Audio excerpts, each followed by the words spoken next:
Subscribe करें हमारे YouTube channel देवी प्रतिभा जी को और श्रवण करें भागवत कथा की महिमा का।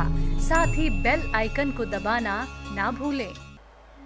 जिस दिन आप इस शरीर को समझोगे उस दिन आप इस सांसारिक बंधन से मोह छोड़ करके प्रभु की ओर जुड़ जाओगे। ये संसार, ये जीवन एक किराए के समान है।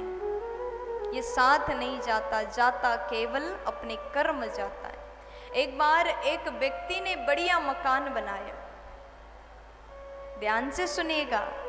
एक बार एक मनुष्य ने सुंदर मकान बनाया और जब मकान के गृह प्रवेश होता है तब साधु संत अगर चरण रख दे तो अत्यंत शुभ माना जाता है। तो उस व्यक्ति ने साधु बाबा को बोला कि आप मेरे घर में कदम रख दीजिए, चरण रख दीजिए। तो साधु बाबा आए, उस व्यक्ति के घर में गए,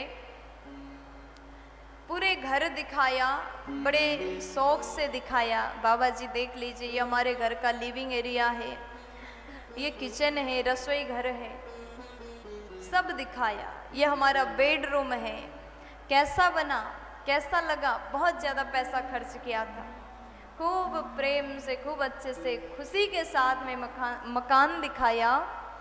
तो अंतिम में जाकर के बाबा जी ने कहा, बहुत सुंदर आपने बनाया धर्मशाला, धर्मशाला बहुत सुंदर है।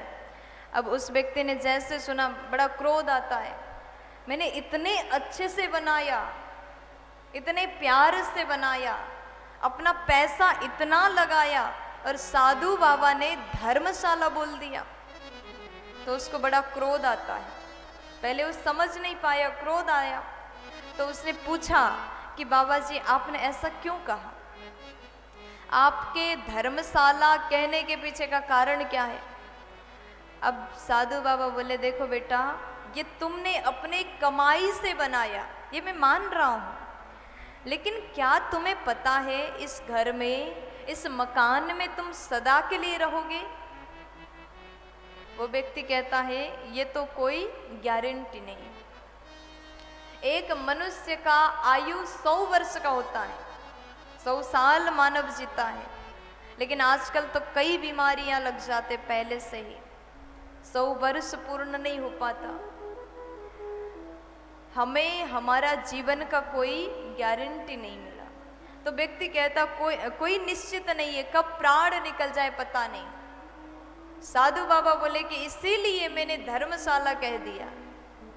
धर्मशाला में क्या होता है, आप जब वृंदावन अयोध्या तीर्थों में जाओगे तो 2 दिन रुकोगे, 1 दिन रुकोगे, जितना आपको रुकना है जाकर के रुके, और जैसे आपने दर्शन किया अब वापस जब आना है तो अपने सामान उठा करके वापस आ जाते।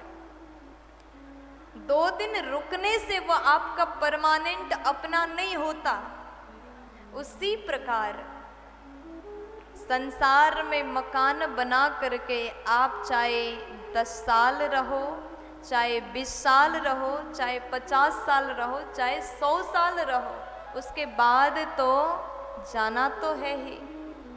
इसलिए पहले से ही धर्मशाला समझ के रहो तो वो पीड़ा, वो दुख नहीं होगा। साधु बाबा के बात सुन करके उस व्यक्ति को वास्तव में समझ में आया, संसार के नियम को समझ गया और अपने मन को हरि चरण में लगाया।